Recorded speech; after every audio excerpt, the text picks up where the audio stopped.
তোমার কাছে মিছিমিছি পড়ে না থেকে এখানে থাকলে আজ আমি রাজার মা হতাম। বড় বউয়ের যেন একটু বায়ের ছিট আছে, তাই না? এরকম ছিট যেন সকলের থাকে ঠাকুরজি। কিন্তু এই ছেলে বড় হবে, দেশের একজন হবে, এত আশা আমি মনে ঠাঁই দিই না রে। কৈলাসদা, নরেন্দার মতো চুল ছাঁটতে পারো? এইখানে 12 আনা, এইখানে 6 আনা, এইখানে 2 আনা, আর এইখানে খুব ছোট। কাল আমি ওকে মেরেই ফেলবো। তুমি কি কানা দেখতে পাও না? সব জিনিসের শুরু এমন করেই তো হয়। দুর্গাপূজা এসে পড়েছে। জমিদার বাড়িতে আমোদ প্রমোদের প্রচুর আয়োজন হয়েছে। আজকে সপ্তমী, যাত্রার ব্যবস্থাও আছে। আর এই কথাটা অমূল্য জেনেছে নরেনের থেকে।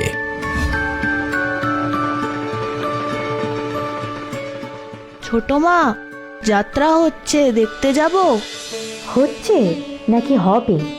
নরেন্দা বলেছে 3টে থেকে শুরু হবে। এখন থেকে সারা রাত হিমে বসে থাকবি? না না, তা হবে না। কাল সকালে তোর কাকার সঙ্গে যাস, খুব ভালো জায়গা পাবি।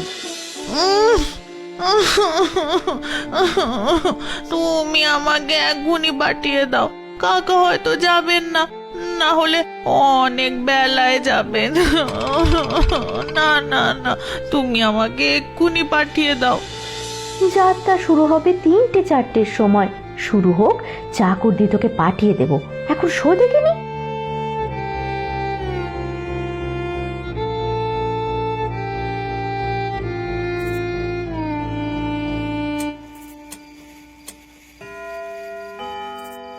ওঠো ওঠো ছোট মা, ওঠো।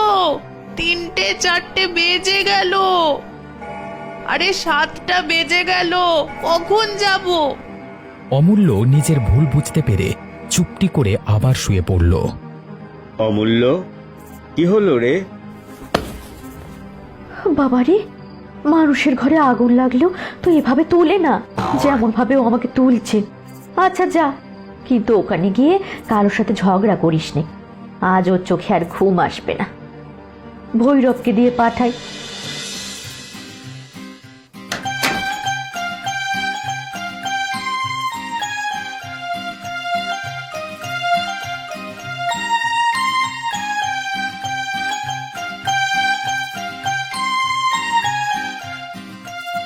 ভৈরব,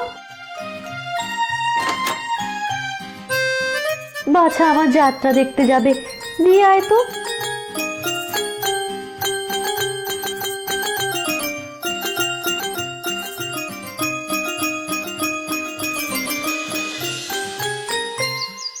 বেলা 10টা বাজে। সারা রাত যাত্রা উপভোগ করে অমূল্য সবে বাড়ি ফিরেছে। অমূল্য বিন্দুর ঘরে প্রবেশ করে। সেখানে মাধবও আছে। কই, আপনি গেলেন না? কেমন দেখলি রে? ছোট মা, যাত্রাটা বেশ ছিল। কাকা, আজ সন্ধেবেলায় আবার চমৎকার খেমটা নাচ হবে। কলকাতা থেকে 2জন এসেছে। নরেন্দা তাদেরকে দেখেছে। ঠিক ছোট মার মতো, খুব ভালো দেখতে। ওরা নাচবে, বাবাকেও বলেছি। বেশ করেছো। তোমার গুণধর ভাগ্নের কথা শোনো, তুই আর একবার ওখানে যাবি নে। হারামজাদা বজ্জাত। কে বললে আমার মতন? ওই নরেন? ও যে দেখেছে। কই নরেন? আচ্ছা, আসুক আজকে সে। পাগল তুমি? দাদা শুয়েছেন, আর গোলমাল করো না।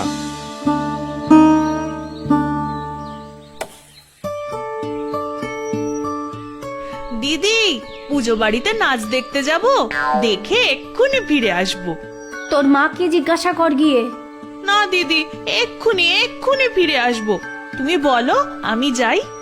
না রে না, সে রাগী মানুষ, তাকে বলে তবেই যা। তুমি ছোট মাকে বলো না, আমি নরেন্দার সাথে যাই, এক্ষুনি ফিরে আসবো। যদি নরেনের সঙ্গে যাস তাহলে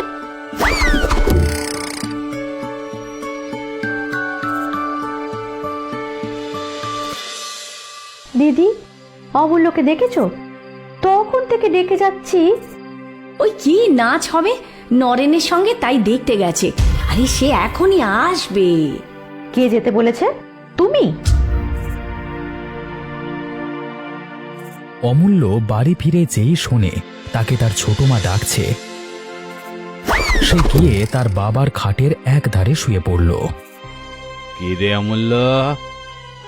ছোট মা ডাকছেন, এসো অমূল্য। বাবা, তুমি দিয়ে আসবে, চলো না। আমি দিয়ে আসবো? কি হয়েছে কদম? অমূল্য তার ছোট মার অনুমতি না নিয়েই খ্যামটার নাচ দেখতে গিয়েছিল।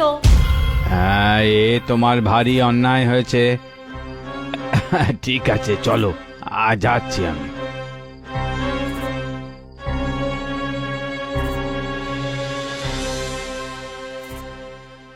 বড় ঠাকুর, বলছিলাম, এইবারটি অমূল্যকে মাফ করো মা। ও বলেছে আর করবে না।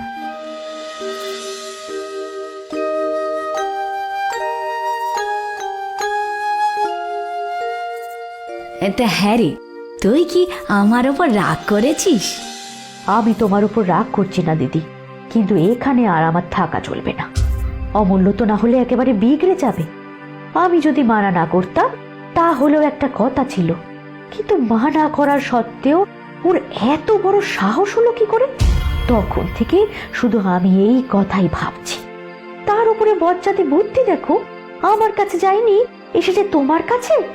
বাড়ি ফিরে যেই শুনেছে আমি ডাকছি, অমনি গিয়ে বড় ঠাকুরকে সঙ্গে নিয়ে এসেছে। না দিদি, এতদিন এসব ছিল না। আমি বরং কলকাতায় বাসা ভাড়া করে থাকবো, তাও ভালো। কিন্তু এই ছেলে বয়ে যাবে, তাকে নিয়ে আমি সারা জীবন চোখের জলে ভাসতে পারবো না দিদি। তোরা চলে গেলে আমি বা একা কি করে থাকি বল? সে তুমি জানো, আমি যা করব তোমাকে জানালাম। নরেন একেবারেই ভালো ছেলে না। কেন বলি, নরেন আবার কি করলো? আচ্ছা, মনে কর ওরা যদি দুটো ভাই হতো, তাহলে তুই কি করতিস? যদি তাই হতো তাহলে চাকর দিয়ে হাত পা বেঁধে জল বিচুটি গায়ে ডলে বাড়ি থেকে দূর করে দিতাম। তাছাড়া যদি তাই দিয়ে কাজ না হয় তো না হোক। দিদি, তুমি ওদের ছাড়ো। আরে ছাড়া না ছাড়া কি আমার হাতে, ছোট বউ? যে ওদের নিয়েছে তাকে গিয়ে বল। আমাকে মিথ্যে দোষ দিস না বাপু। এসব কথা বড় ঠাকুরকে বলবো কি করে? তুই যেমন ভাবে কথা বলিস তেমন ভাবেই বলবি। বুঝিও না দিদি, আমারও 27-28 বয়স হতে চলল। বাড়ির দাসী চাকরকে নিয়ে কথা হলে তা এক ব্যাপার হতো। এই যে আত্মীয় স্বজনকে নিয়ে কথা, তুমি বেঁচে থাকতে এসব ব্যাপারে কথা বললে বড় ঠাকুর রাগ করবেন না? রাগ নিশ্চয়ই করবেন, কিন্তু আমি বললে হো বাবা, আমার আর মুখ দেখবেন না। হাজার হোক আমরা পর, ওরা ওনার ভাই বোন, সেটা বুঝিস না কেন? হাত তুলে বসে রইলি যে, বলি ভাতের থালাটা কি অপরাধ করলো? আমার খাওয়া হয়ে গেছে।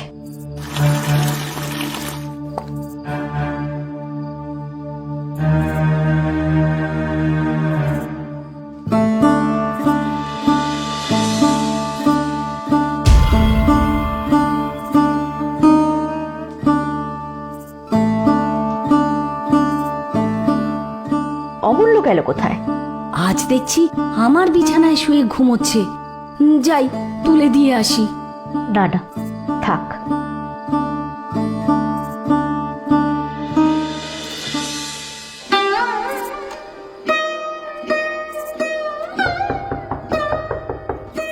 দৌড় খুলে তোর ছেলে তুই নে, এত বজ্জাতি আমি সহ্য করতে পারবো না।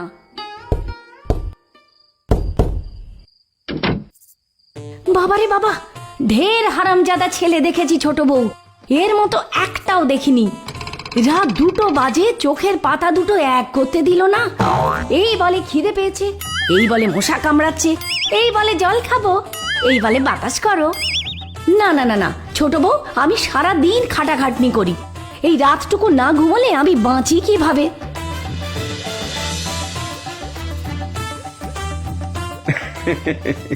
শখ মিটলো বৌঠান? আমি শখ করিনি ভাই, উনি নিজে মায়ের ভয়ে ওখানে গিয়ে ঢুকেছিলেন। তবে আমারও শিক্ষা হলো বটে। আর কি ঘেন্নার কথা ঠাকুরপো, আমাকে বলে কি না তোমার কাছে শুতে আমার লজ্জা করে। আর না, যাই এবার একটু ঘুমাই গিয়ে।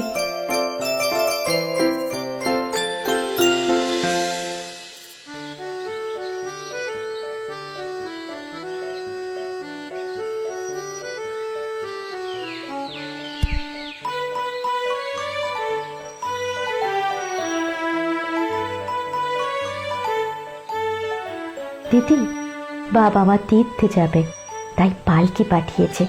একবার দেখতে চেয়েছেন আমাকে। যা ঘুরে আয় বরং, কিন্তু অমূল্য কি ছাড়বে তোকে? ও স্কুল গেলেই আমি যাব।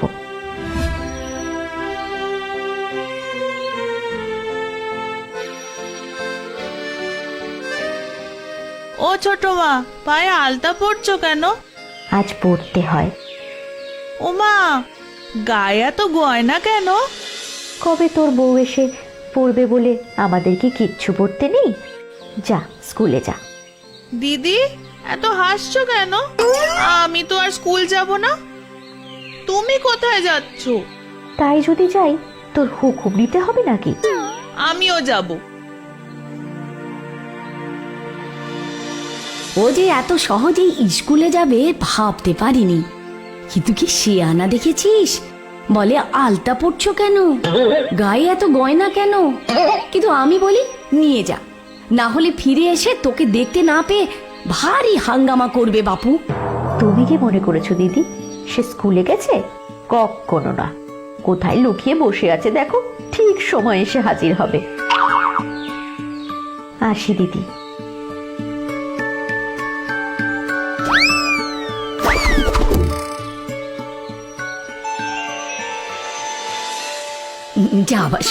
যাবার সময় মারধর করিস না বাবা, নিয়ে যা নিয়ে যা। এ তো বড় বিপদের কথা। কোথাও তো এক পা নড়বার জো নেই আমার। ঠিক হয়েছে, যেমন করেছিস তেমনই তো হবে। এই অমূল্য, তুই থাক না বাবা দুদিন আমার কাছে। না না না, তোমার কাছে থাকতে পারবো না। আচ্ছা, আসি দিদি।